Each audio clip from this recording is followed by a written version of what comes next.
All right, we've got some breaking news. As Adrian Wojnarowski reported, LeBron James has signed a 2-year, $97.1 million extension that potentially could increase to $111 million. In the 2021-2022 season, the 30 NBA franchises generated just over $10 billion in profit. In October of 1950, the NBA and the entire sports and entertainment industry was in a very different place. The NBA only consisted of 11 teams, one of them being the Royals of Rochester, New York. The Great Lakes have become the fourth seacoast for the United States, and Rochester, its westernmost port on Lake Ontario. The team played at Edgerton Park Arena, a former drill hall built in 1890 that could sit 4,200 spectators. The main attraction getting fans to come see the Royals was guard Bob Davies, who hailed from Harrisburg, Pennsylvania. Like much of the NBA at that time, Davies was a World War II veteran, a member of the United States Navy. His exceptional ball handling and passing earned him the nickname the Harrisburg Houdini. Bob could do things that no other fellow could do, such as, nobody ever heard of the behind-the-back dribble. The team's coach was future Hall of Famer Les Harrison, who was also an owner and founder of the team. The fans at Edgerton Park witnessed history multiple times in the 1950-51 season. In the opening game of the season, the team hosted the Washington Capitals and Earl Lloyd. This occasion made Lloyd the first black player in NBA history. If you had to pick a place to play this first game for a black player in the NBA, Rochester, New York was the right place. It's cold up there, nobody hates anybody when it's wintertime. You see white folks pushing black folks' cars in the snow and vice versa, It's amazing. And then May comes. And everybody goes back to hating each other. That season, Edgerton Park was also the site of the longest game in NBA history, a 6-overtime marathon between the Royals and the Indianapolis Olympians. Rochester's fans witnessed a tremendous regular season from the home squad. Davies and his backcourt partner Bobby Wanzer led the team to a 41-27 record, second in the Western Conference.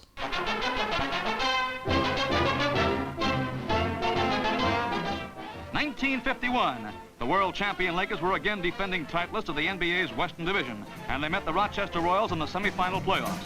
They would meet the first-place Western Conference team and defending champion Minneapolis Lakers in the Western Division Finals, who were led by the league's top point scorer, George Mikan. These two teams were considered rivals at the time, producing a hard-fought series on the court, but the off-the-court circumstances didn't help either. In 1950, train was the NBA's primary method of transportation.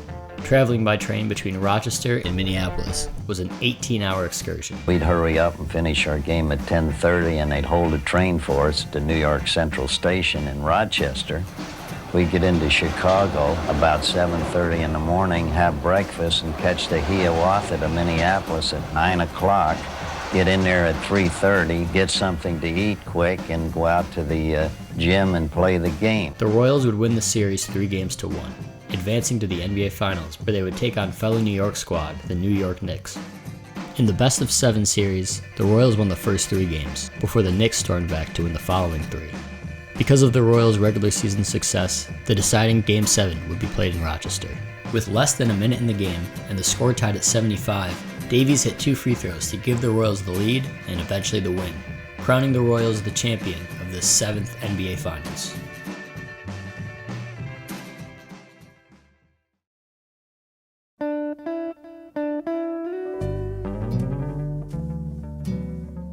In 1955, the Royals moved to a new, much bigger venue, the Rochester War Memorial. But by this time, the team was struggling. Bob Davies and Les Harrison retired after the 1994-95 season. Although Harrison would remain the team's owner, Davies would go on to become a shoe salesman for Converse. At this point, the team was in rebuilding mode and consisted mostly of young players and rookies. The Royals had a disastrous first year in the new arena, finishing with the league's worst 31-41 record. The silver lining for the team was that their struggles would be rewarded with the first pick in the 1956 NBA draft and an opportunity to pick up 2-time NCAA champion center Bill Russell from San Francisco University. Russell was the clear number 1 pick, but plenty of other NBA teams were trying to figure out how they could get him to their city, the team most aggressive being the Boston Celtics. Months before the draft, Celtics coach Red Auerbach said in a Boston Globe article that if he had the chance, he would select Russell, but he was sure he would be the first pick. Despite Auerbach knowing Russell would likely go first, he tried to get as close as he could get, trading 2 players to the St. Louis Hawks for the 2nd overall pick, right behind the Royals. When the draft arrived in 1956, the Royals made a decision that puzzled the basketball world, drafting Cy Green out of Duquesne University, passing on Russell, and granting Auerbach his wish.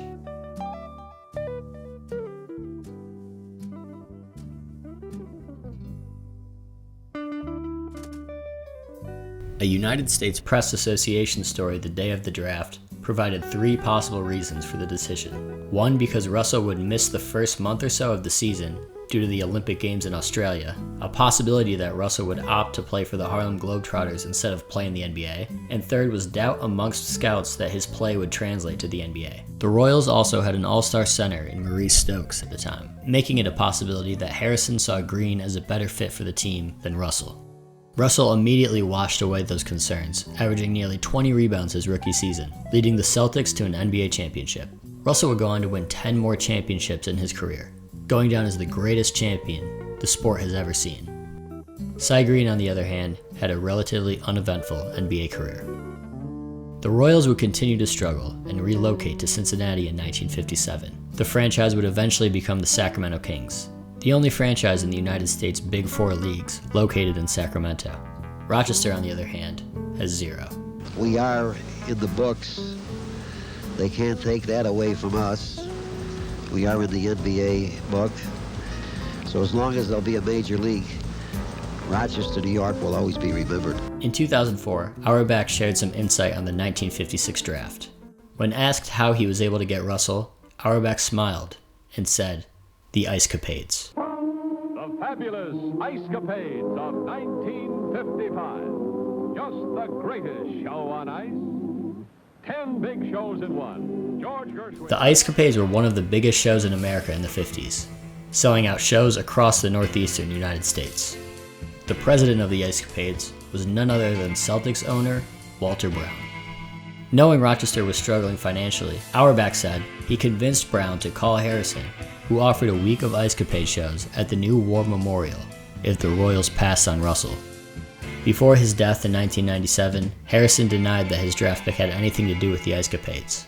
Brown never addressed the situation.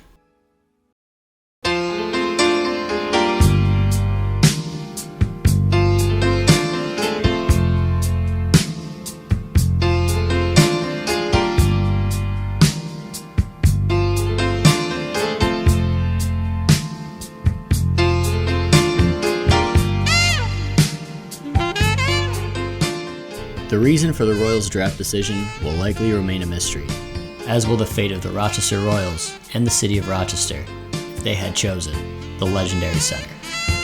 Yes,